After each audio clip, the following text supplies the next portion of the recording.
Britain's education system is in crisis. GCSE pass rates, or whatever they call them these days, have suffered their worst slump in 7 years, which is raising serious questions about schools, the standard of the future entire generation coming after us. They fell from 67.4% all the way down to 67.3%, which is 0.1 percentage points. A collapse so small that if it happened to your body weight, you'd assume that the bathroom scales were on a slightly different tile. And yet, from that tiny movement, we've somehow concluded that exams are getting harder, schools are failing, boys are making a historic comeback, girls may be falling behind, and Britain's children are either more intelligent or considerably stupider than they were last Thursday. So today we're going to ask, are the kids actually all right?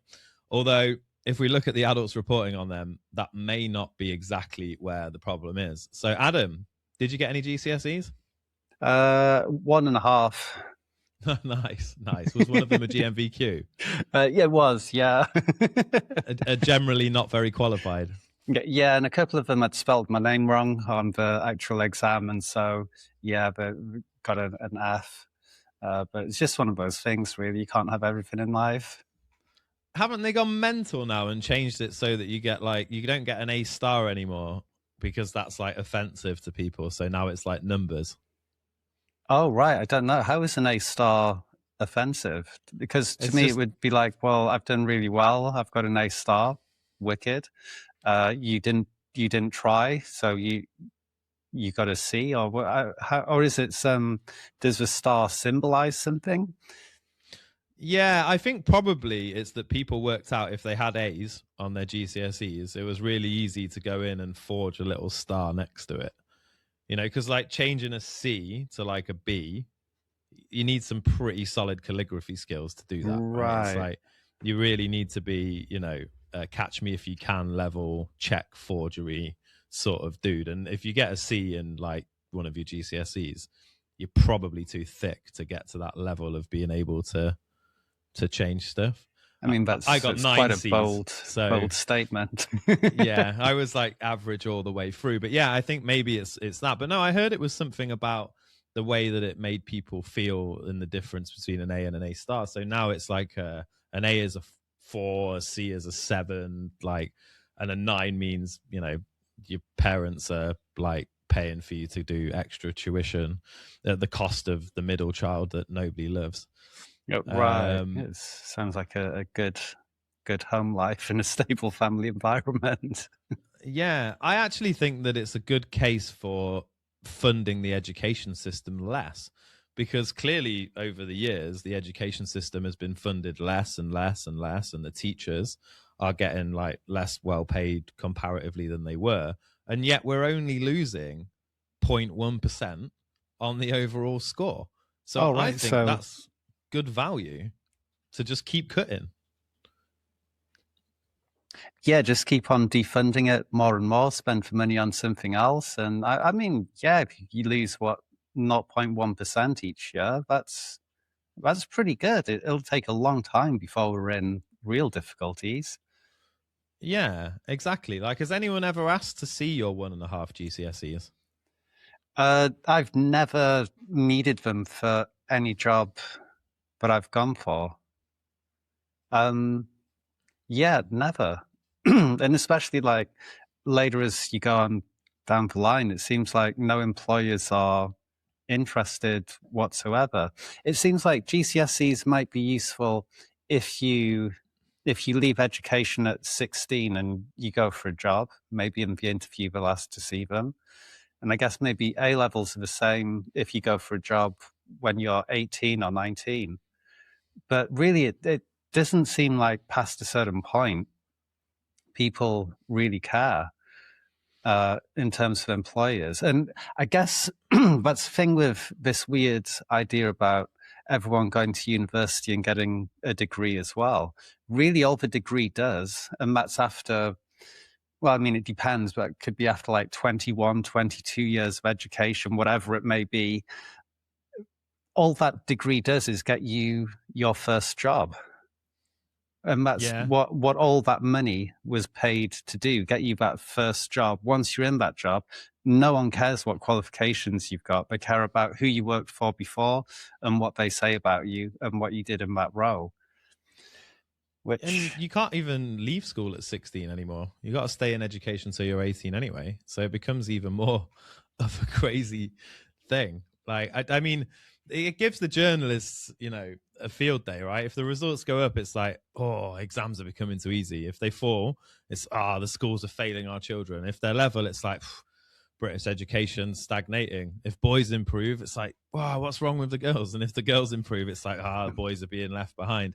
There's no GCSE result or whatever they even call them now, because they've changed the name, I think, too, but we're old, so fuck it. That's sufficiently normal to not, you know, to prevent this national emergency that comes along every late August. and it, you know? it literally always is. It's like the story that we first looked at, the Sun, I think it was the Sun's headline, reports key GCSE pass rate slumps to 7-year low. And it's just like, wow. And then you know that every other story in there as well is going to be something similar, where it's like sensationalize this or the other, or one freak accident that happened. And now it's like, should I be worried about toasters? You know, or whatever else it might be. Yeah, I mean, so I just checked my facts on the numbering system. So apparently they changed the numbering system so that it would be clearer in what the results meant. So what did, in case some employers don't have GCSEs and they can't figure out that probably A star is really good and D's not so great. Yeah, and I mean, if it goes from like 1 to 9, surely 1's better than a 9. You'd think so. I think it gives more confusion. I would say A, you know, that A is going to be tough, but like if you just have some random numbering system, it's like, what's best? Was it 1 or 7, or where do we go there? Right. Yeah, if you apply it to like a marathon, then clearly a 1 is better than a 9. Mm-hmm. Right? We can all agree that that's the case. But if you apply it to something like darts, a 9, it's not much better, but it's still better than a 1, right? So I think it's even more. And then I wonder if they bring in like half numbers and just to make it even more crazy. And then you go, is it just rated out of 10? So no one's out like a 10 out of 10? Yeah. I suppose it means they can use it to create some kind of coefficient, like top, you know, you add all the numbers together and you get like a number. And nothing prepares kids for adult life more than having a number next to their names. It's like, what are you then? I'm a 55. Dickhead, I'm a 72. And I mean, that's another interesting point with it as well. I mean, how much of your GCSEs prepared you for adult life? Not many. Yeah, not many at all. Yeah, I got an A in RE, which has obviously been super useful. Nice. So, yeah, I mean, what have you been doing with that? How have you been using your religious education skills in life? It's a really good question. I'm glad you've asked me, because I think this can make a huge difference to the viewers' lives and just inspire them on the journey of why they should take RE seriously in school. Yeah, I mean, as the years have gone on, I've become fantastically religiously educated, which has led to me having a strong education in the religious area that I've used and gone back to religiously right through to almost my 40th birthday. Where I can now share why religious education was so good for me and my confidence, and the only A that I got at GCSE level, you know.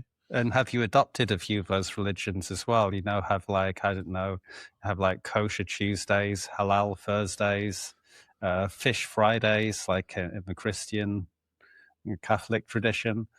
Yeah, I've dabbled a little bit, you know, I've dabbled with a few religions here and there. I had a little Buddhist period. But I just didn't really like the sort of sitting in solitude in the mountains, and the other monks were a bit weird. There's too many iPhones going off all the time in there. And, you know, one of the guys kept wanting to go on trips on the plane and stuff. And I was like, dude, I'm here to get enlightened. Like, what's the crack? And I tried, you know, I joined a monastery for a little bit. as well. But that was weird. They were wild. They had some parties, those monks. Crazy. I can imagine. Oh, like isn't it like Buckfast in the UK? It's made by like Trappist monks or something. But Yeah, is that the place you became a monk? Yeah, while they also sit around listening to trap. And then when things get really freaky, they do something called the love train, but I'm not going to go into the details of that. Right. Well, I think we've all learned something here.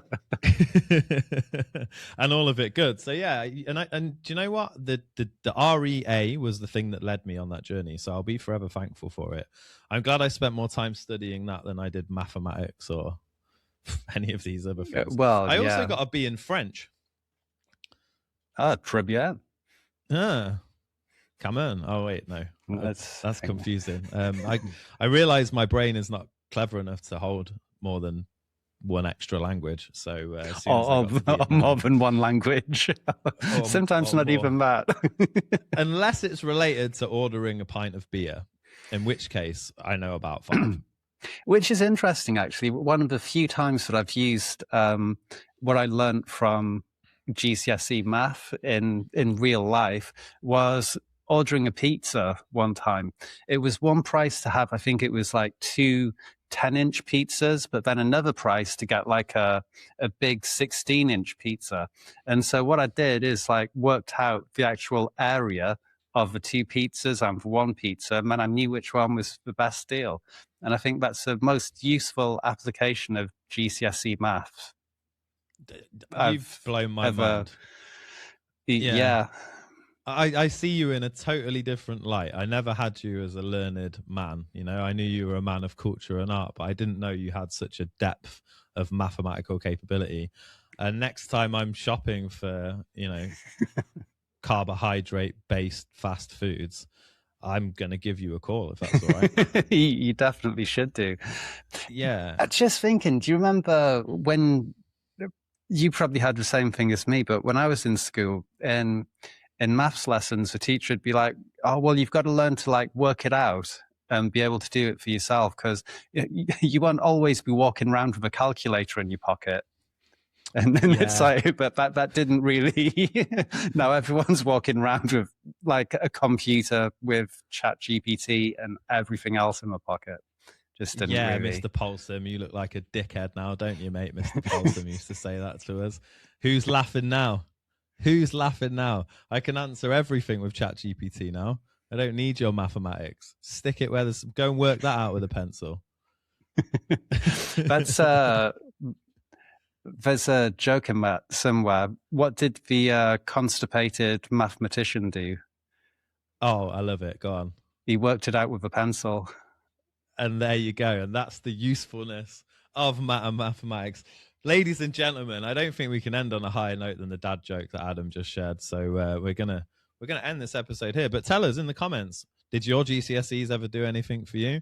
Did you have a similar experience with RE, giving you such a route into a fulfilling and joyful life? And if you could go back now, would you take your GCSEs more seriously so that you could work out the size of a pizza in the same way that Adam did? Let us know in the comments. Don't forget, like, subscribe, and we will see you in the next episode. Adam, thank you very much, my friend. Thank you. See you next time, everybody.